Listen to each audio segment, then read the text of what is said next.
మీ ఫ్రెండ్స్‌లో ఎవరైనా మంచి సింగర్ గానీ, డాన్సర్ గానీ, రీల్ మేకర్ గానీ, పెయింటర్ గానీ, పోయెట్రీ ఆర్టిస్ట్ గానీ, లేకపోతే డ్రామా ఆర్టిస్ట్ గానీ ఉంటే ఈ రీల్ వాళ్ళ కోసమే అనమాట. బేసిక్‌గా ministry of youth affairs in collaboration with my Bharat portal Nashamukti Yuva 2026 version అయితే తీసుకొచ్చిందనమాట. ఇది డిఫరెంట్ ప్రాసెసెస్‌లో కంప్లీట్ అవుతుందనమాట. ఫస్ట్ రిజిస్ట్రేషన్ చేసుకోవాలి. తర్వాత డిస్ట్రిక్ట్ లెవెల్ ఆఫ్‌లైన్ కాంపిటీషన్స్ ఉంటాయి. తర్వాత స్టేట్ లెవెల్ ఉంటుంది. తర్వాత నేషనల్ లెవెల్ ఉంటుంది. నేషనల్ లెవెల్‌లో కూడా మంచి పర్ఫార్మెన్స్ చేసిన వాళ్ళకి మంచి రికగ్నిషన్ అయితే లభిస్తుందనమాట. సో, బేసిక్‌గా ఇదేంటి అంటే ఈ కాన్సెప్ట్ అంతా కూడా మనకు ఫస్ట్ రిజిస్ట్రేషన్ ప్రాసెస్‌తో స్టార్ట్ అవుద్దనమాట. ఎవరికైతే మై భారత్ ఆల్రెడీ రిజిస్ట్రేషన్ చేసుకోలేదు కంప్లీట్ డీటెయిల్స్ ఇవ్వాల్సి ఉంటుంది. మీ యొక్క కంప్లీట్ డీటెయిల్స్ అడ్రెస్‌తో సహా.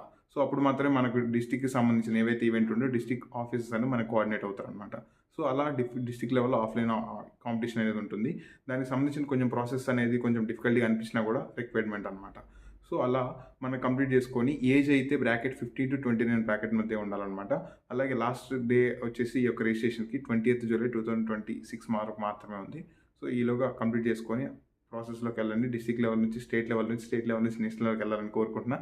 All the best. Thank you. I will share the link.